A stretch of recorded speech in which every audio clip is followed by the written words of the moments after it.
You know what, Tom? I think Sloan is the best shooting caster in Cygnar by far. No, I think it's Haley1. Let's talk about that.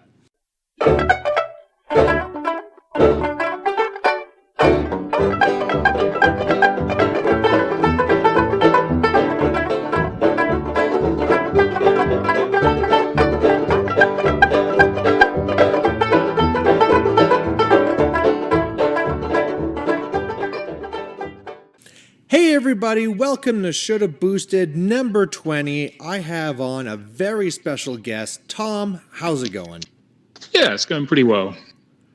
I dragged on Tom here today so that we can talk about the topic of, hey, in Cygnar, who's the best gunline supporting caster? Is it Sloan? Is it Haley1? For those who don't know, and you probably should know, Tom Luckgod is a big, huge fan of Haley1. And even though it's not like I'm a Haley1 hater, I have definitely played way more Sloan. So I thought this would be a very interesting topic. But just to kick things off, Luckgod, tell us a little about you and your blogs and your podcasts and all that stuff that you do. So for people who aren't aware of who I am, I'm a bit of a nobody player from over in England. I've been blogging from my blog Wargaming with Luckgod for about, probably over 7 years now. Primarily it's focused on War Machine, mainly Cygnar. I do a lot of hobby stuff on there though. Obviously in recent years it's been less frequently updated because I'm currently studying at uni. I've also been on 2 Cygnar podcasts, the Storm Chamber, which is now dead, and I'm currently one of the members of In Morrow's Name, which is fun. So am I taking a chance here? Like, if you've killed off 50% of the podcast you've been in, like, does that mean like this is it for Shoulda Boosted? Like, this is the 50% chance we're done now? Yeah, I mean it's the death knell for you for sure. All right, so if you want to send your thanks to Luckgod, he can be found on Facebook. Dear me. I mean, I've been waiting for this day a long time. Was that, sorry? I've been waiting for this day a long time. I remember years ago I wanted to do Jank Tank with you, but it just never happened. I was very sad. Well, it's tough. I'm in Canada, you're in England, so I mean, getting those time zones right is a little bit tough. So, yeah. So, anything else you want to add about yourself there, Tom? No, not really. I mean, I don't want to get people under any illusions. I am not a War Machine weekend or like lock and load winning player. I do well at local events, but don't have the money or resources to travel, so I'm untested on the world circuit, as it were. Well, so, I mean, to put another way, when Tom and I compared our resumes, we have won exactly the same number of lock and load events, so it is neck and neck between us. Yeah. I mean, I'm undefeated at lock and load, actually. Holy crow, damn. Yeah, man. So I thought the good spot for us to start is, just in case people don't know fully what Sloan does or what Haley1 does, we'll just jump into that and kind of go over their rules. So I'll cover Sloan first, and then you can jump in with your girl Haley1. So yeah, okay, that sounds good. Yeah, so Kara Sloan, she's a Cygnar Warcaster, Focus 6, 16 boxes, Speed 6, Strength 5, Mat 5, Rat 8, Defense 16, Armor 14. She has a sword nobody cares about. If you ever swing that, you're dead anyway. Her main thing is a Range 14 Weapon Master, POW 12 magical rifle that she has. The other thing she has going for her is she has True Sight and she has Field Marshal to give it to the Battle Group. Her spells are Dust to Dust that she pretty much never casts. Fire Group so that everything can shoot 2 inches further. Guided Fire so that her whole Battle Group has boosted range attack rolls. Refuge and Return Fire. Her feat is that everybody in her control group there gets to get a second additional ranged attack. So all the pew-pew for the battle group. So that's Sloan in a quick little bubble. But Tom, what's Haley1 like? So Haley1 is another small-based caster. She's speed 6, strength 5, mat 6. So it's a little bit better than Sloan. Rat 5, defense 15, armor 14, focus 7. She's got 15 health, 27 warjack points. She has a few special abilities. She's got Arcane Vortex, which, for those unaware, this model can negate a spell targets it or any model within 3 inches of it by spending 1 focus point. The spell doesn't take effect, but the cost remains spent. She also has set defense for +2 defense when charged or slammed or impacted. Her weapons, she's got a range 12, power 12 hand cannon and a range 2 vortex spear, which is power 11, and it's magical. She has a bunch of spells. So she's got Arcane Bolt, which is a cost 2, range 12, power 11 nuke spell. She's got the very Cygnar defining Arcane Shield for +3 armor on model unit. She has Chain Lightning, which is a cost 3 nuke that's power 10. So the model you hit will take a power 10, and then D3 additional closest models will also take a power 10 electrical damage roll. She has Deadeye, which is target friendly faction model unit gains an additional die on their first non-spray ranged attack rolls this turn, and that's cost 2. She has Scramble, which costs 2, range 10, and if it hits a warjack, they're disrupted. It's a very simple spell. And then Temple Barrier, cost 4, range self, command. While in Haley's control range, enemy models suffer -2 defense. Enemy models beginning their activation in her command range suffer -2 speed. I miss when that was control. Yeah, I mean, we'll get onto that. And her feat is like Sloan's, but better. Haley and friendly faction models beginning their activation in her control area can make 1 additional ranged or melee attack during their activations. So that's her. 2 things I noticed I missed when talking about Sloan. She has 1 more warjack point than Haley, and 1 thing from the feat, you also get to cast Fire Group for free.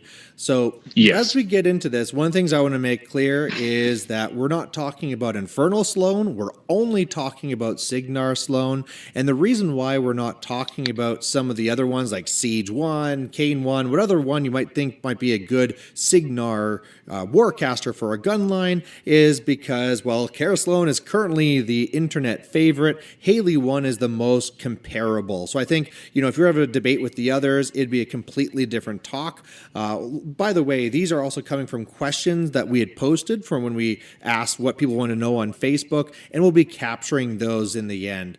Something else to make clear is that in this air quote debate, I will be playing basically devil's advocate here. I'm sure, both Luckgod and myself see the benefits for either side of the argument, but I'm pretty much going to be defending Sloan on this side, and he's going to be obviously defending Haley1. So, Luckgod, you're the guest. Would you like me to start with Sloan, or do you want to start making your arguments for Haley1? I'm gonna let you go first, actually. That's the good way to go.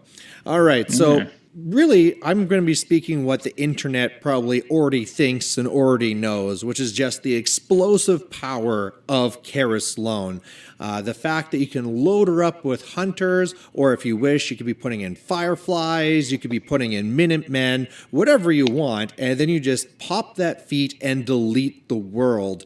And I mean, there's some other times where you can be doing that with other casters, but just the fact that you're doing this at that long range, at the +2 range for fire group, the fact that you have guided fire, so all of it's boosted to hit, and as well, a big thing you can have a trouble with some of these gun lines is dealing with stealth and stuff like that, and everything has true sight. You don't care about cloud walls, you don't care about stealth. Basically, if it's not behind a tree and not behind a building, it gets shot, and if it's on the board, especially if Sloan goes first, she runs up, and you can basically shoot into the deployment zone. There's no no hiding for a caster unless they're lucky. So that's why everyone's liking it. It's very straightforward. It's not like she's a very in-depth caster of like, oh, you got to do this and this and this. You literally run up with her and all your jacks and just shoot everything off. So starting from there, Luckgod, what's the rebuttal? So my rebuttal is primarily, and this might sound weird, is volume of fire. So although Sloan and all of her warjacks are going to get 2 shots, because by their nature warjacks cost more, you're getting less volume of fire per point spent in your army than Haley1's list, which can get the extra shots from infantry. Now, while I will agree with the rebuttal that you're likely to make that hunter shots are better than a gun mage shot, the difference is we are in a high shield guard meta. And having your expensive hunter shots shield guarded into battle priests and initiates and Pharaoh Valkyries costs you a lot more than losing 1 POW 10 gun mage shot costs me. Fair enough. I guess what I would say to that is just the fact that, I mean, like, you can, there'll be a lot of theory hammer to this and which way you want to take it. Hunters is the normal one taken, but I mean, for volume, that's where, like, sometimes if you want that, you can be bringing in those spark nodes, the fireflies. I mean, even then, I mean, just to kind of show both sides, a unit of your gun mages will be 10 points and you get 6 shots. For the 8 points, you get the firefly, you get the 1 shot, and then the 2 leaps going after that. So even that's just 3 compared to 6. So definitely, I mean, volume of fire, I can't really argue with that. Although, I mean, the thing with shield guards I found is that that's actually not a big deal because there's just so many shots. I mean, just the idea that if you went for the max, and let's say we went with all the hunters, the idea that you could be getting 20 hunter shots means go ahead and shield guard. I mean, even if we're talking about like the new Legion of Lost Souls and they got 3 Battle Priests each and all those things, I'm pretty much deleting 2 units anyway, and this is from 22 like inches of threat. Oh yeah, that's pretty good for sure. The other thing is consistency. So unfortunately, poor old Sloan, she's only focus 6. So if she's casting her guided fire, she's got 3 focus left.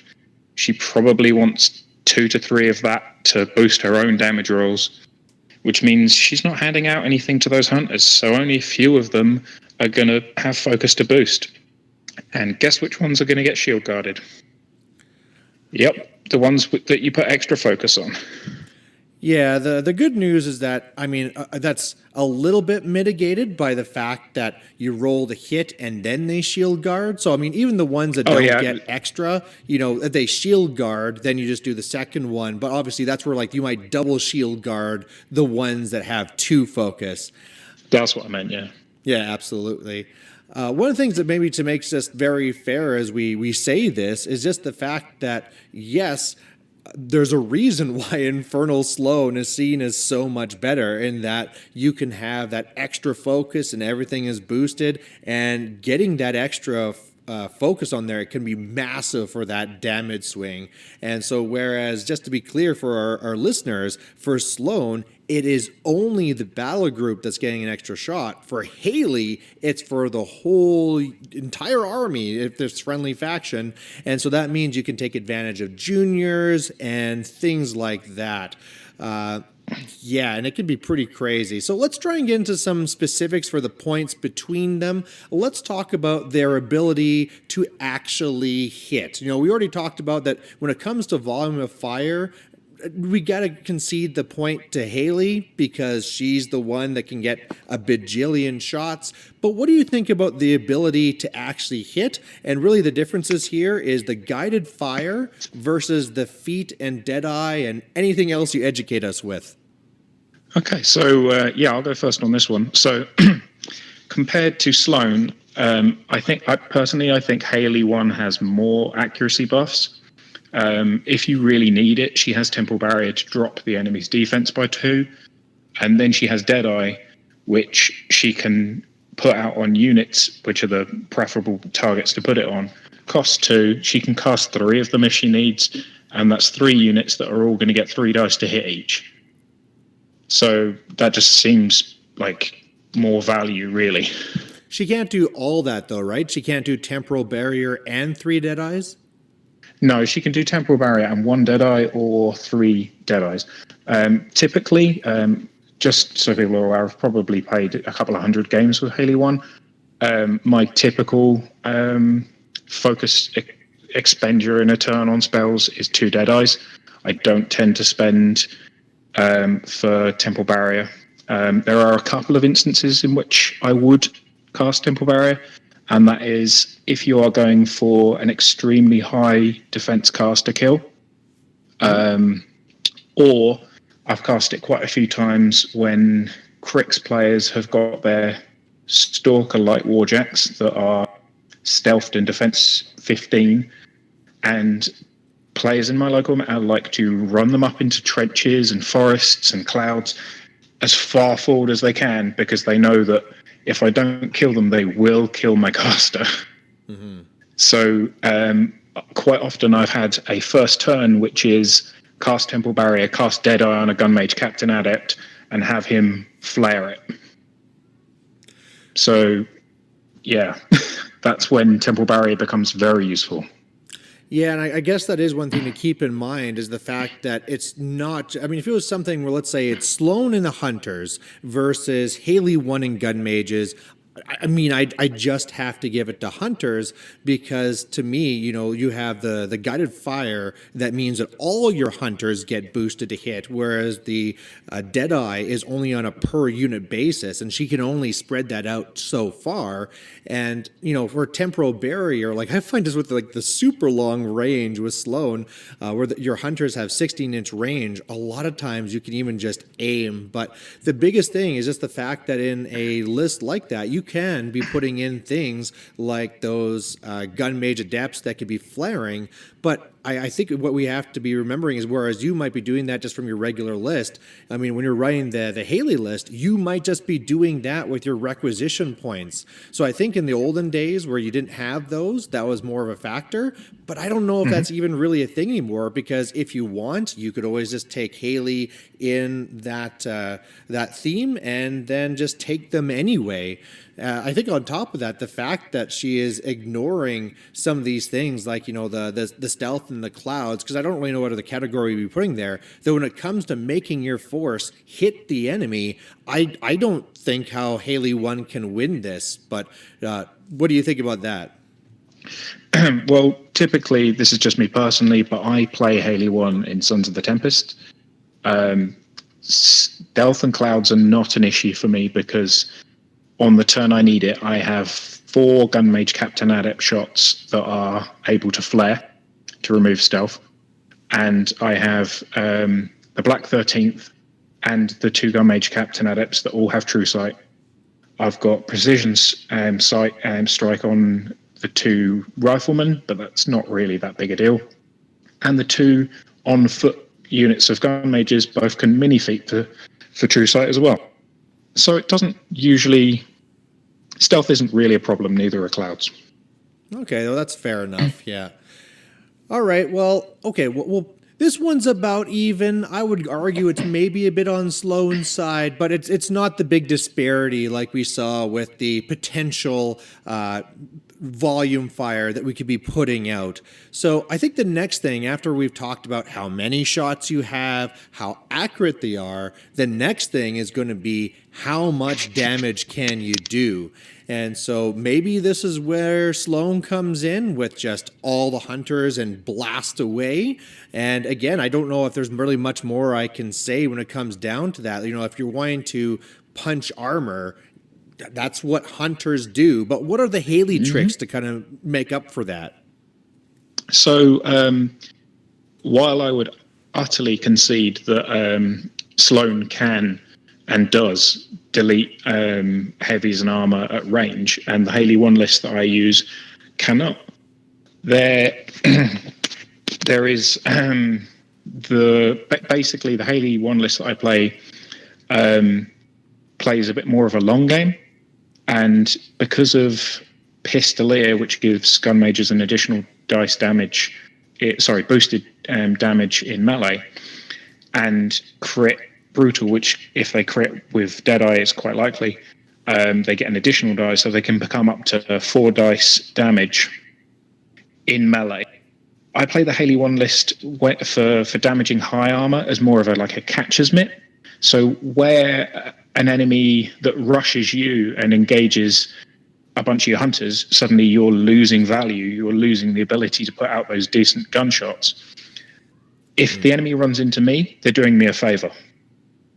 They're making me hit harder. But at long range, the Sloan list for sure hits harder.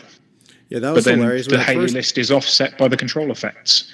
I can stall out on scenario with Thunderbolt and not lose turn 2. Yeah, that's fair. Again, I guess the theory machine and what's going to be in the mix and all those things. But definitely, yeah, Pistolier, when that came out, that surprised a lot of people when they run up to engage and just get destroyed. I bet you would love, I bet you would, what would Luckgod do to be like Leilise and have, sniper on all your gun mages? I mean, it would solve a lot of matchups like Immortals. One of the things I think I want to maybe jump sides for here is that, coming from where Luckgod is and playing this with Sons of the Tempest all the time, you're comparing gun mages to hunters, which isn't the very most fair thing. So probably in the way you're playing them, sure, Sloan does more damage. But one of the things that I've actually seen is that there's no reason why Haley1 can't just go all hunters as well.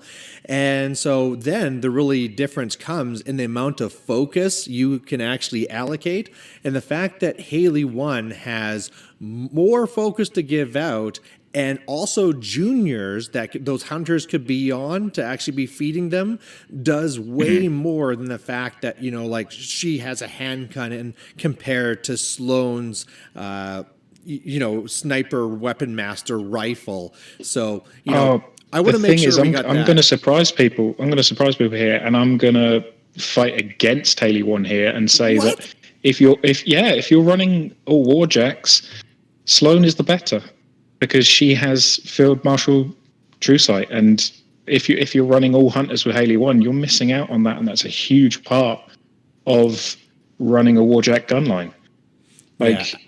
I just wouldn't run Haley1 like that because it's not an efficient use of her kit. Like, if she's running a bunch of hunters, she doesn't want to stand next to them, so she's getting no use out of Arcane Vortex. For people that don't know, my Haley1 list has a Hurricane in it. So the way I play it is Haley1 hugs the back of that Hurricane, so the Hurricane can bully the board as an undebuffable Arm 22 monster, and it's just functionally immune to spells for turns. Yeah. Whereas if you run her with a bunch of hunters, there's no way she's keeping up the board with a bunch of hunters. It's just one thing that was interesting that when Hungerford was hinting that he might be looking at Infernal Sloan, that, my argument was like, there's no way they can, or even if they do, just go and knock down Sloan. We'll just take hunters on Haley, that's why they won't go and nerf that part of Sloan, because you're not actually taking it away from the game. But you are right, that then all of a sudden those things like the True Sight and the blah, blah, blah become a much bigger factor. And something you're going to see through this, back and forth is that it really depends on the situation and what you're running and what you're running against. So maybe we'll just say for this one, for where we typically see the list, that the Sloan one will do more damage if you're trying to do it to warjacks. But, if we're talking about infantry getting close, then all of a sudden that's something that you can be really seeing there with the gun mages. That's where Minutemen and stuff might come in for Sloan, but yeah. Let's talk about survivability next. So when it comes to Haley1, how survivable is she? Because it's one thing to go out there and shoot once, but if you die next turn, it kind of sucks. So we're talking specifically about the Warcasters themselves? That's right. How often do you get assassinated? Rarely. Because of the fact that she only has a hand cannon, there'll be turns where I could use it, but I just choose not to because it's better to not lose the game. And like I said, I typically use her to sit behind a huge base. So her basic turn is walk up, cast 2 spells, camp some focus for Arcane Vortex. She barely dies unless I make a positioning mistake. Mm-hmm. So, yeah, compared to Sloan. But Sloan's got refuge, so, there's that.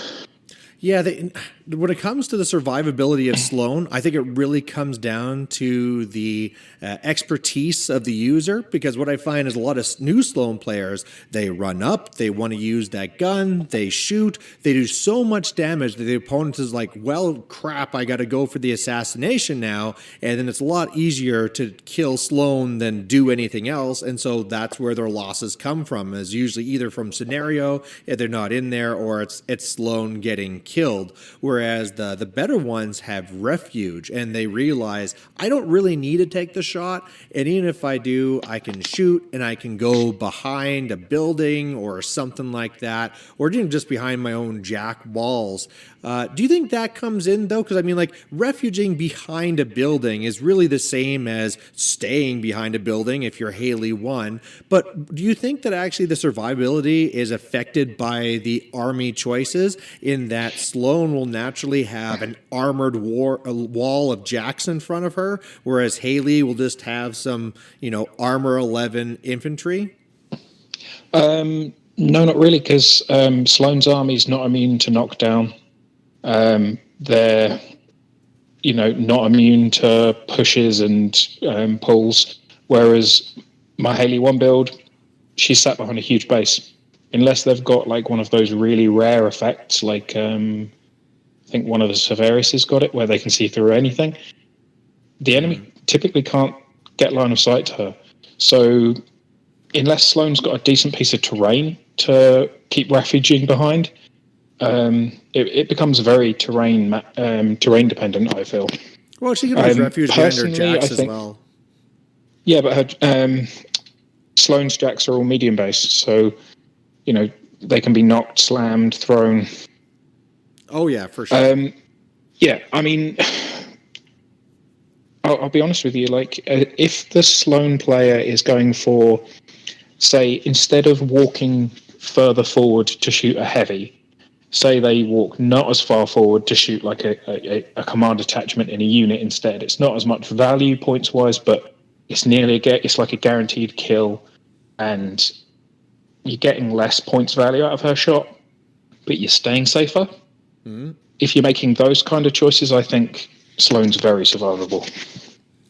Maybe see if you agree with me with how I think I'll do this final take for survivability. That really, when it comes down to it, new players are going to die more with Sloan than with Haley1, and that when it comes to experienced players, probably the biggest thing that's going to happen there is the fact that Haley1 can't be spell assassinated because she could just focus and say no spells for you. So I think this one leans towards Haley1. As much as I want to fight for Sloan, I'm pretty sure this is one that Haley1 takes away.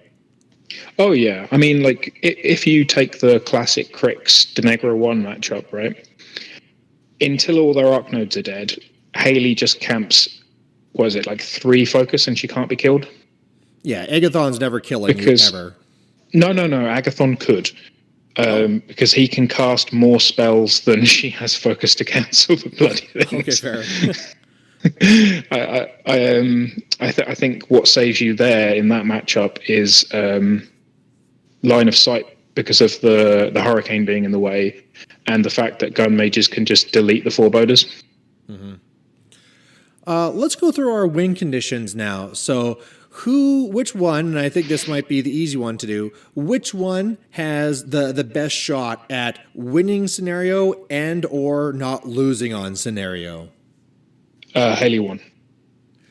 Now, I think just to set you up here, I think this one might be a little bit more debatable than it normally comes. Because, I mean, the negatives against Sloan is that she's normally far back, doesn't take units, really just has some core solos that she needs to hold on to. But what I've found in games is that you use your attrition towards scenario and be like, okay, what do I need to lock down? Shoot that all down, put a hunter over there that has leash, and I never have to deal with it again. So maybe it's a thing where like new players lose on scenario, but I find that experienced Sloan players that have, using the long leash, using the Minutemen, it's usually not a big deal. But what's your side from Haley1? Well, my side, including your side, is your contesting models cost more, and Minutemen still die if the enemy want them to.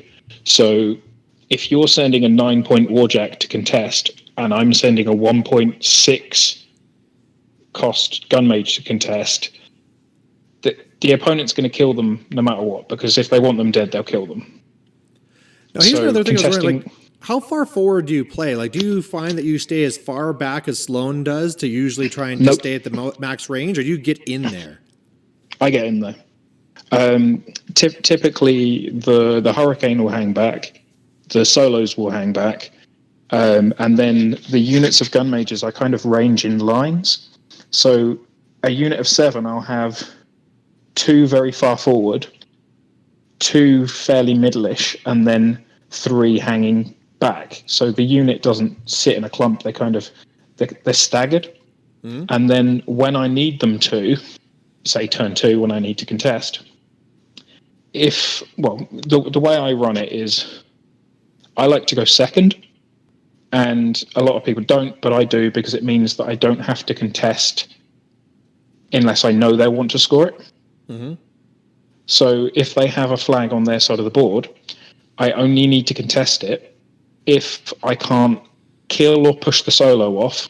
So if I can't kill or push the solo off, I don't need to contest it. They just can't score it. And if they've got a zone on their side and they're going to score it, what I will typically do is I'll have a gun mage walk up 6 inches, shoot something weak and squishy like a choir of men off or a beast handler or some bullshit, kill it, Swift Hunter 2, shoot another one, kill it, Swift Hunter 2. That gun mage has just moved 10 inches. Mm-hmm. Yeah, I think, between Haley playing more forward, having the Thunderbolt to be pushing things out, the more solos typically to score, units that it can actually score, this one obviously has to go towards to Haley there. I think, it's not as bad for Sloan as it is some new players find it, but it's definitely for Haley1. So there's also the control effects to take into consideration, because on the turn I want to, I can put out 28 Thunderbolt shots. Yeah. and not just that. I mean, this might sound weird and some people might not believe me, but I used to play this Haley1 list into Gaspy 3 with the Slayers. Oh. And yeah. And people are like, but you can't hurt them. And I'm like, yeah, you can. They're only 1 armor better than Khador heavies, but they've got less boxes and their arms come off easy. So what I would do was, on the early turns, you Thunderbolt them away, you have Hurricane knock them down, so you're reducing their focus efficiency. Every one that gets near you gets knocked down. Haley casts a couple of scrambles to, disrupt them as well, so they definitely do nothing. The riflemen are picking out cortexes, so they can't be given any focus. There's all these different little control effects that mean even if somebody brings an armor brick, it doesn't get to do anything into you. And when they finally get to send them in, you're sending in a heavy to kill 2 or 3 gun mages. Well, then that's you a good trade. And Pistolier, and so getting close to gun mages is not always the best thing. Yeah, basically. Did you play Haley1 and Mark II? No, never. So Scramble back in Mark II was garbage. It was basically dominate where you don't get to choose where it goes and it doesn't attack. You just move the jack in a random direction. So yeah, this new version, this Disruption, is way better. Yeah, I mean, like what I tend to do is have Hurricane go up, knock down 2 to 3 models with its momentum gun. Haley might cast a disruption if it's, say, Gatsby 3 9 Slayers. And then the turn before I feat, the rifleman will have taken out half the Cortex on one Warjack. And then the turn I feat, they put 12 auto damage into any Warjack I want and just take out its Cortex completely, irregardless of its armor. It doesn't really matter. Once its Cortex is dead, I just ignore it. I don't need to worry about it. It can't run, it can't charge, can't do anything. I can kill it 3 turns from now, it doesn't matter. Yeah, that rifleman trick to take out columns is pretty good with Haley1. Same with the Hermit. The Hermit just basically auto dies. Yeah. Okay, I'm pretty sure that Haley's getting that one there. What do you think about caster assassination? I mean, we already talked about that we're leaning towards that Sloan gets assassinated more, but when it goes the other way, what do you really find that is? Do you find that you win a lot by assassination, or is it even really part of your plan with Haley1? So I have played Sloan a bunch just for openness, and I think that in terms of assassination potential, it depends on the Sloan list and the caster you're trying to assassinate. So if they've got higher armor, Sloan is certainly better at assassinating. If they are a War Machine caster, Sloan is better at assassinating. If you don't have tools like Shadowfire, then there are things that the other player can do to mitigate your assassination simply just using line of sight blocking. The Haley list can put out something absurd like 50-odd power 10s at range. Because it's 28 from the gun mage on foot unit. It's 10 shots from the Tempest Blazers. 1, 2, 3, 4, 5, 6, 7 shots from the Lack 13th. 4 shots from the Rifleman, and then 4 shots from the Gunmage Captain Adepts, and then Hurricane as well. So, and that's like I've got access to 4 Shadow Fires, loads of knockdown shots if I don't have enough Shadow Fires, Flare as well to reduce defense. So, in terms of like chipping away, it's say like a Hordes caster camping 7 Fury because they're like, I definitely don't want to be assassinated, so I'm going to camp 7 and put models in the way so you can't see me. Haley can probably burn through that because do you want to transfer 2 damage? Well, and I think go ahead. Whereas Sloan, because she has less shots in general, every one that gets transferred counts for more. Whereas the Haley list can chip. Because, like I've said, I've had games where I've had somebody and I've clocked to them and gone, do you want to transfer that 3 damage? Well, I think it's going to do where like it really depends. Like this is again, what are you against? What are you playing with? But like coming from the Sloan side, assuming that all my hunters can in range, and let's just assume it's like a low side 6 hunters. So we got Sloan's 2 shots and the 12 coming from the hunters. Even camping 7 still means I'm getting 7 shots through, and that's probably enough to kill. So. Clearly, like a lot of times, the warlock would not let you shoot with everything, and blah blah blah. But and there might be a few shield guards. Could be, yeah, for sure. But yeah, you definitely need to have the things in there. So you have the shadow fires and stuff like that.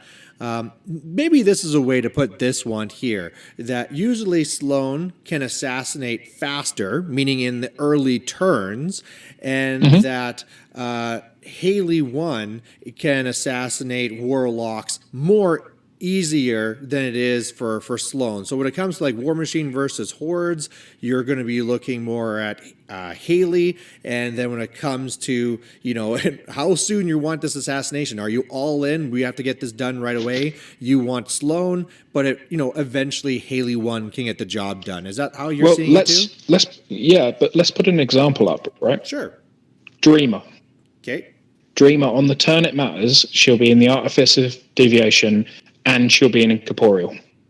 So the Sloan player can put 3 shots from herself if she's got Reinhold, and 2 hunter shots if you have an objective, gives magical weapons to it, and then if you've got strange ways, another 2 hunter shots. Agreed? Yep. They might have a few crabbits. They're going to be in the artificial deviation, so probably defense, what is she, like 15 or 16? So she goes up to 19 or 20. So that's dicey. I mean, if she's camping a few and has a couple of shield guards, I don't think that's a very good assassination. Yeah, and that's definitely like a worst case scenario. I mean, one of the things that I've also found with Sloan is that, you know, if you aren't going on for that one turn, let's say the turn 2, that's what Dreamer does, or whatever the turn is, what you can just do, of course, instead with Sloan is just like whittle away everything else away. And of course, the same thing can be done with Haley, but yeah, it's not like you're not usually locked in at that point.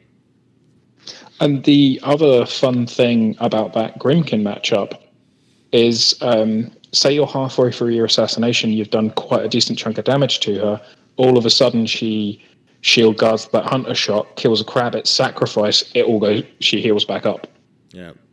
Whereas the Haley1 list, a crabbit does not die to the power 10 from a gun mage. Yeah, that's true. So I just whittle her down. Something I don't know if we didn't say for the assassination part for your side is just the slam from the Hurricane. Is that something you brought up? Oh, for sure. There have been games where it was turn 4 or 5. Attrition had worn both armies down a bit. So I cast Temple Barrier, allocated to the Hurricane, cast Temple Barrier, Deadeye the Hurricane, boost to hit as well. Yeah. So I'm rolling 4 dice to hit with a rat, 8 Hurricane, 10 if I'm aiming, but I'm probably not. Mm-hmm. Yeah, it will not. I've done that. Slammed somebody into their own thing that was behind them, and then done the second shot again, and they just die.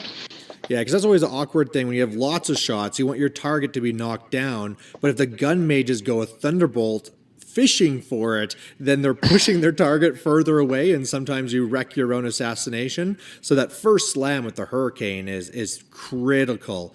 But would you say, Luckgod, that this one is probably like a wash between the two? I'd say it goes in favor of Sloan.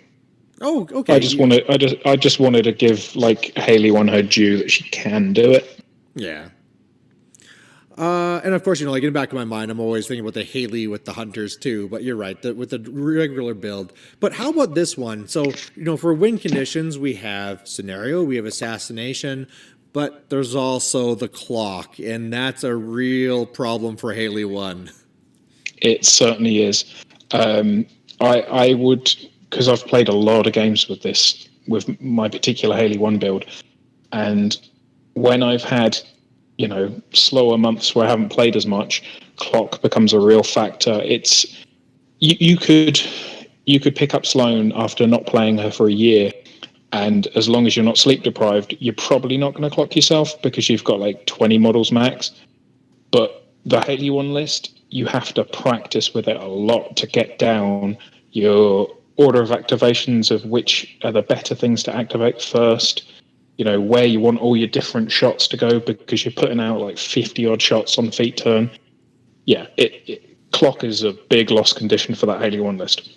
Yeah, if you want to go to a convention and drink and play, bring Sloan, because that one you can play drunk easy. Oh, yeah. I mean, you go for the caster kill turn 2, you lose, you shake hands. Or you win, you shake hands.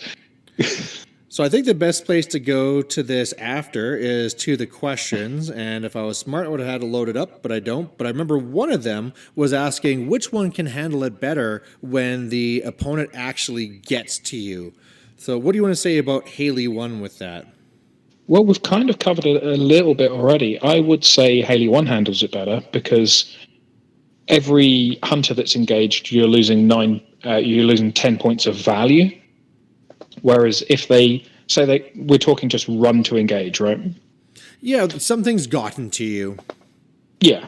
So every hunter that gets engaged, it's shitty for a Sloan player. if they want to engage gun mages, it's not a big deal because you've made me more powerful. One of the things I would say for Sloan is, like, it really depends. I mean, if you're something where you have the Minutemen, you can really explode the things away from you. You can also, depending on what you have, one of the things that I think is actually a bigger deal with Infernals is Refuge, because I've been making builds lately that aren't just Hunters and or those other pieces, but also having like Stormclads in there. And then all of a sudden having a heavy, they can go in there doing some damage and refuging away is huge. And then all of a sudden you have that front line of Hunters that can still axe away, but the thing is the focus. And so whereas you easily have the focus for Infernals, not so much there with Cygnar. So I pretty much, I think this is an obvious one, that if the enemy gets to you, Haley1 can deal with that a lot more. Even with Temporal Barrier, slowing you down once you get really close might be something that's a big deal as well.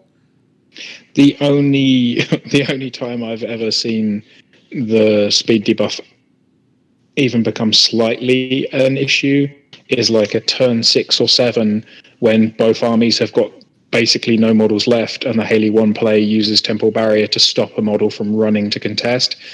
And that is so niche. It's just because it's within 8 inches of her. It doesn't matter. Yeah. No, you were saying you were going to mention that, though, where before the slowing down was the control and now it's command. Did you have something to add to that? Just that if Hungerford's listening, and I know he listens to your podcast because it's one of the best podcasts there is, honestly.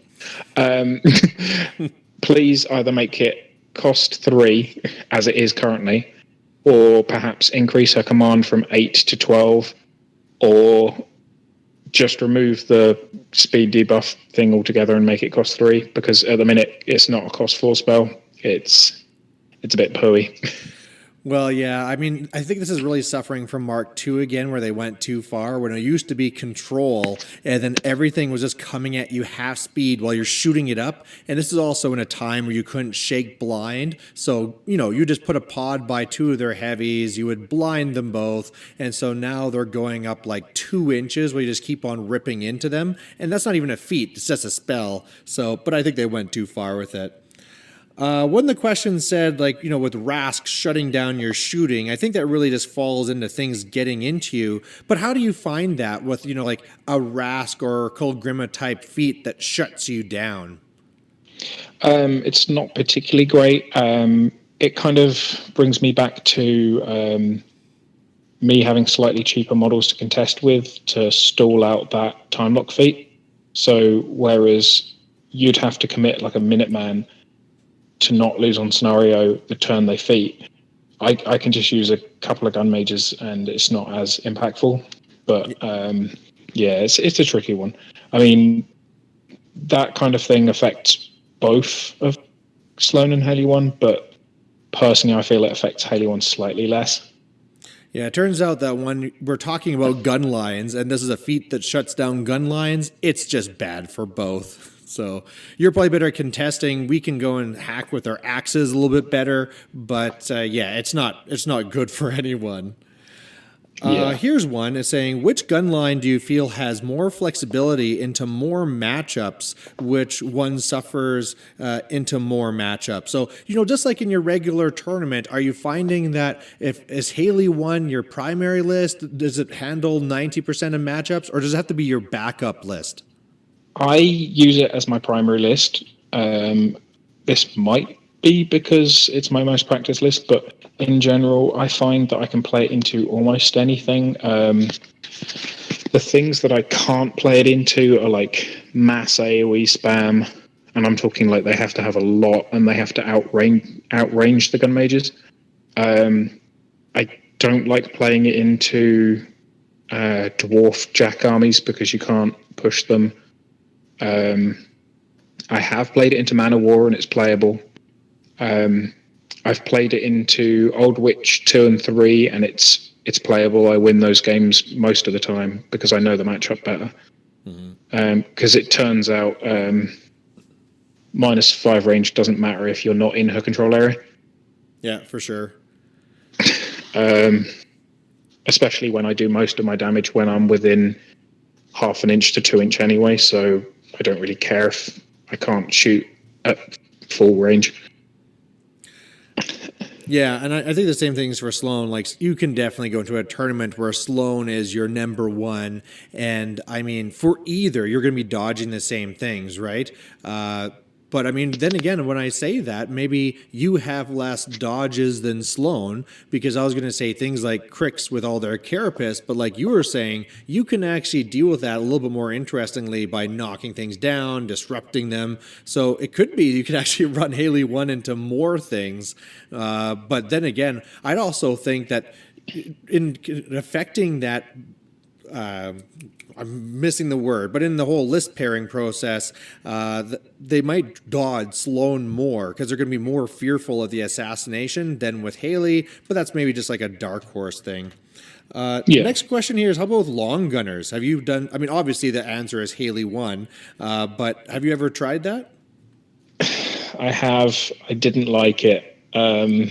Yes, they put out more shots, but they require you to be static, which exacerbates the losing on scenario problem. So for sure, they can put out 3 shots each with CRAs on Haley's feet turn, right? Yeah. But gun mages can do it with 1 shot less, but they're moving up the board, they're contesting, they're doing things. And also, CRAs are not that great into a shield guard meta. Yeah, because absolutely. Your PAL 20 to 21 shield massive CRA of Doom getting put into a convergence little ball orb is really sad. Yeah, I've always made like lists and done the theories around it and wanted to try like a Haley1 all the long gunners type thing, but I've never actually tried it. But for the very reasons you just said, you know, it just doesn't seem really worth it because the big combines will just be shield guarded too easily. Yeah. Here's one. They're saying they much would rather play against Sloan than Haley1. I have enough shield guards, and you kind of put in that might be due to you. So what's that all about? David's one of my local players. He's a good friend of mine. He plays Kador primarily, and does not like my Haley1 list. Nobody in my meta likes my Haley1 list. Yeah. I mean, one of our rep players... Sorry? No, go ahead. One of our rep players was basically writing his Assyria list to beat my Haley1 list, and he blinding lighted a unit of gun mages and the Tempest Blazers, and I still managed to trash his army because I went, oh, I can't shoot? Cool, okay, they charge you. And he was like, what? So I had Tempest Blazers charge Mage Hunters, and I had 10 attempts to roll 9s to kill some Mage Hunters, and I killed a few of them. Yeah, and I know, like, I've never done the lung gunner things, but one of the ones that I've tried, I don't know if you've done, is with the double blazers. And the times that, you know, when I was doing that surprised people because they're like, oh, I'm safe behind this huge base. And then you shoot it and electroleap into it 20 times, you know, on feet turn. Yeah, I mean, that can even just kill people, but... Oh, yeah, for sure. I only own 1 unit of blazers, so I can't do that. And I'll be honest, this is just a personal preference. I find blazers to not be as good as the gun mages that are on foot. Yeah, fewer models, they don't do much more in output. And people, because they're more valuable, people prioritize killing them. And there's an interesting psychological effect of a cav model where somebody will boost an attack into a cav model and they won't boost an attack into an on-foot gun mage. But they're both the same defense, and sometimes I'll have heavies just miss my gun mages and they just get to live because they weren't a cav model. That could be another Mark II holdover because Blazers used to have a higher defense in Mark II, but they lost it. I don't have any more questions. No, they both did. Oh, they both did? Gun mages used to be def 15, they're now def 14. Oh, yeah, they both were. That's right, yeah. Yep. I don't have more questions in mine. I know you shared it to yours as well. Did you have any more questions? No, did you check your page and the Cygnar page? Yeah, there's other posts talking about votes going one way or the other, but no other questions there that I saw that we didn't really already cover. Okay, fair enough.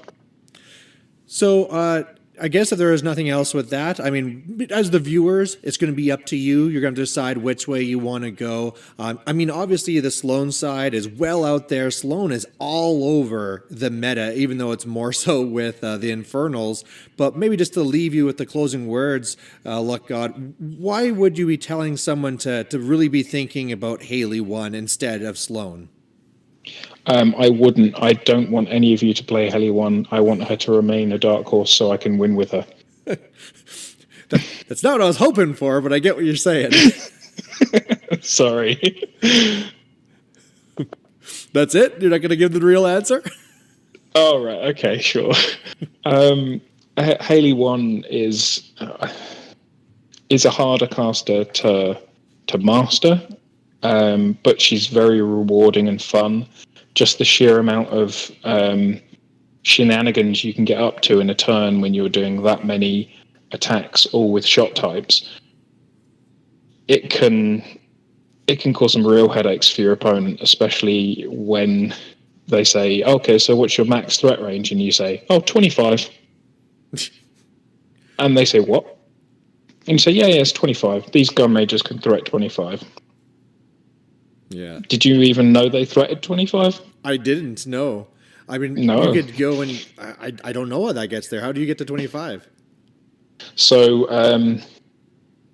gun majors have the snipe shot and they have range 10 guns. So that's a 14. They're speed 6. So they also have gunfire. So they can charge and make their gunshot attack. So what you do is you have Haley1 feet, and then you charge 9 inches, shoot and kill a model, Swift Hunter 2 inches forwards, and then shoot and kill a model at 14 inches away. And that's 25. That's 25 inches.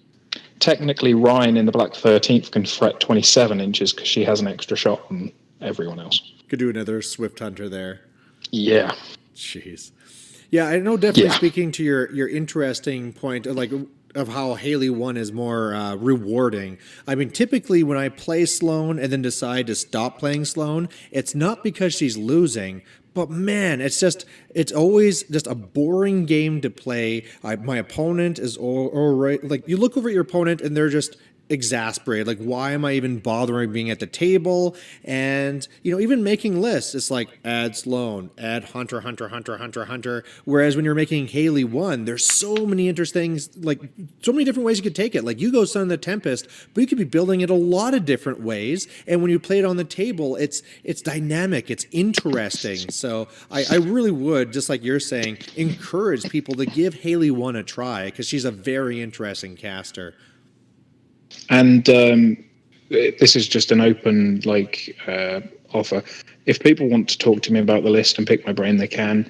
My time is somewhat limited because I've got a 2-year-old uni and a job, but what time I can give, I'm happy to give. Yeah, absolutely. Yeah, in the show notes, I'll make sure to add a link to your Facebook pages. Sure. Is there anything else that I should be linking them to?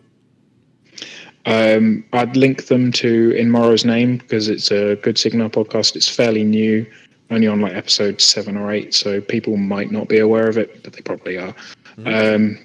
And if you're linking to my Facebook page, that links to all my blogs and things like that already anyway. So, yeah, it's all good. All right. Well, I want to thank you, Tom Luckgod, for coming on. I think there was a good discussion. I mean, maybe it wasn't as heated as people were hoping, but unfortunately, we're just two rational guys. Well, also, you're Canadian and I'm English. We're both so polite. Aggressively polite. So, anyway, I can go into level 5 sarcasm, which seems polite. Ah. Thanks for having me on, though. It's been fun. Yeah, and like you said, this was a long time coming. Like, we've been chatting for a long time, trying to find something to eventually work out. And so I'm glad it finally did. And I'm sure we'll have to bring you back. Like we talked about, we didn't cover about the Siege one or Kane one or anything like that. But maybe we'll have to pull you back for that one. Yeah, that would be fun. Perfect. And to all of our listeners out there, thanks for listening, and we'll catch you later. Bye.